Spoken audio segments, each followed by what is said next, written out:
Today we return to our mushroom book, and I've got an Aussie classic here, Billy Thorpe's. I want to get that into the picture. Billy Thorpe's and the Aztecs. Most people I know think I'm crazy, and what a classic Aussie song that is. Australian Music Guitar Channel does a good lesson on that. Troy, I meant to check his name before I started. I think his name's Troy. Anyway, it's a good channel, and it's a good guitar lesson. I mentioned in the title of this song Billy Thorpe, the Aztecs, and Sunbury. Now, for those who don't know, Sunbury was like Australia's Woodstock, that ran for 3 or 4, maybe 5 years. I can't remember exactly. 3 to 5 years in the early to mid 70s. And at one stage, Billy Thorpe was like the king of Sunbury. So he certainly, he was well known prior to Sunbury. In fact, he was a big star right through the 60s. In Australia, he had his own TV show, etc. And then around 1970, 71, he sort of quits his clean-cut look from the 60s and just becomes a hard rocker, really, with the long hair. You can see in that picture I put up, he's got the ponytails. Hard rocker, and he would play the Sunbury Music Festival most years. And this was probably his biggest hit. It's an original. He wrote it. Ordinarily, he would do covers right through the 60s when he became famous. It was mainly covers of well-known songs, but this one's an original. So I would like, and it was released in 1972, so this marks my first entry into 1972, being 50 years ago, of course. My last song from 1971 was on my last video. That was Zapp's 4 Sticks. So we start 1972 with this Billy Thorpe and the Aztecs iconic song. I've already mentioned the Australian Guitar Music Channel does. Look, I hope I've got his name right. Troy does a really good lesson on this, and now the start is on acoustic. I don't want to do a lesson here. I actually want to talk about the song arrangement and some quirky, not quirky, some interesting compositional things about the song. That's mainly what I want to do now. So the song starts on acoustic like this.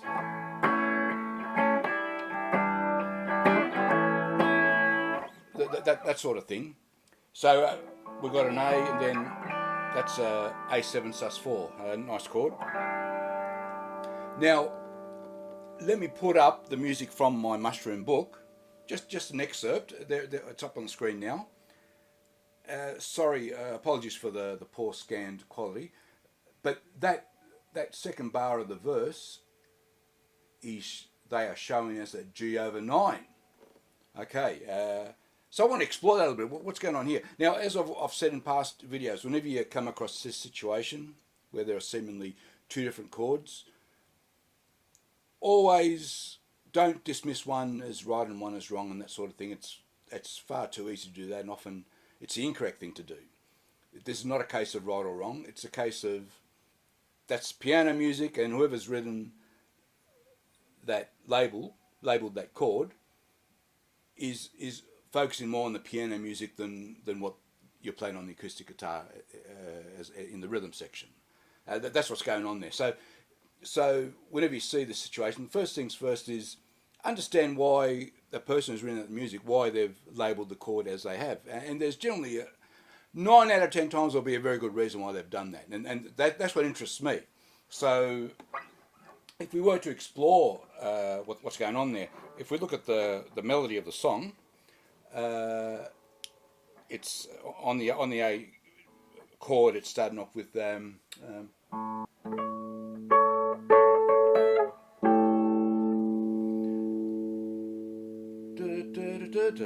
what's going on there?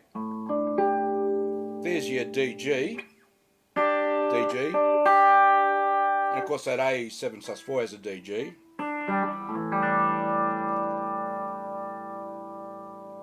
And of course the DG is part of a G chord as well.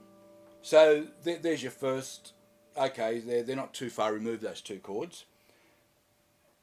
When you go on to the rest of that bit of the verse, and you're on that second bar now, it's something like... that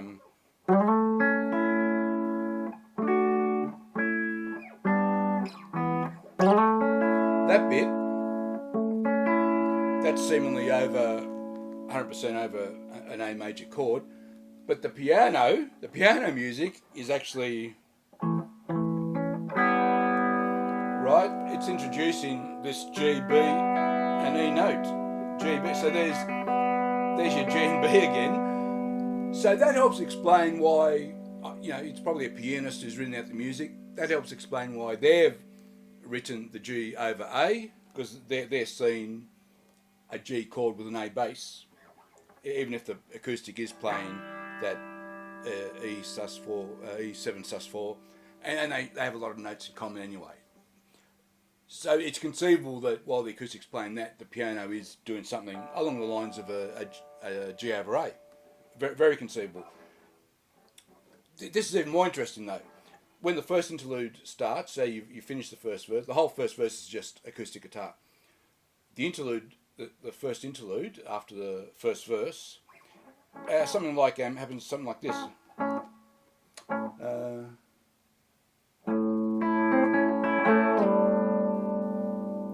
Yeah, the piano's doing something like that. And where do we end up there? Yeah.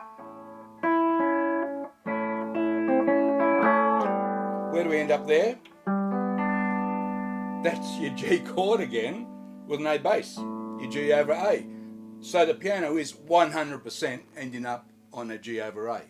That helps explain why that music's shown a G over A, yeah? So there's that.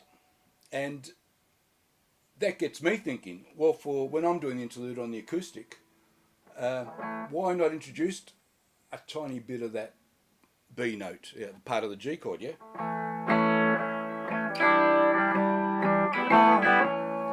Okay, that doesn't sound too bad.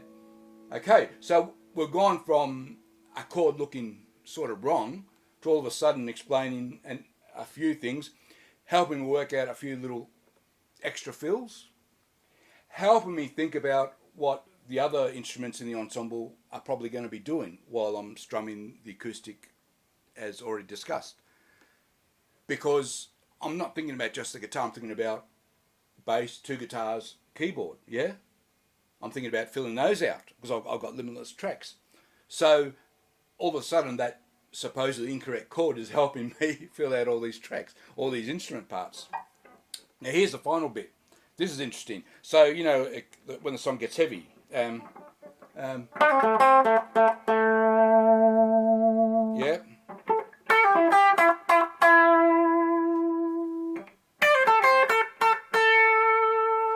Then you got this bit.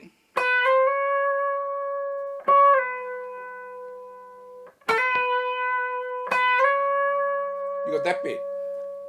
So that bit's okay.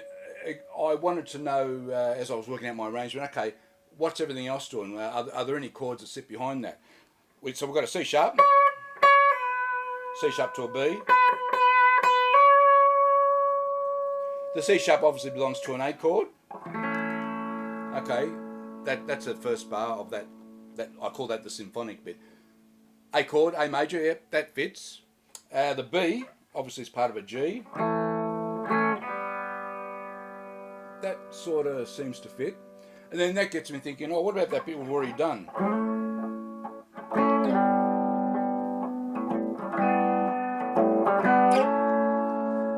Okay, that goes, yeah?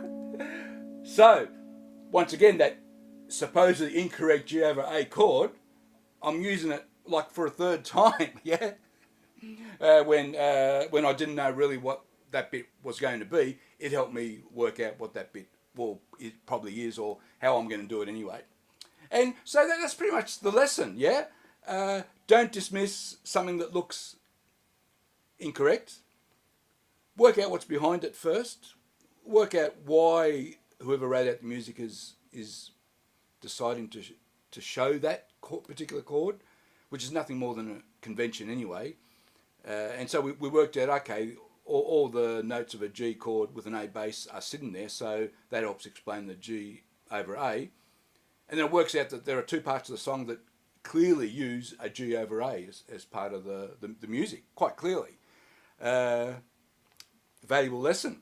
That's going to help me work out this arrangement, and I'm hoping to do a recording of it with everything I've just learnt.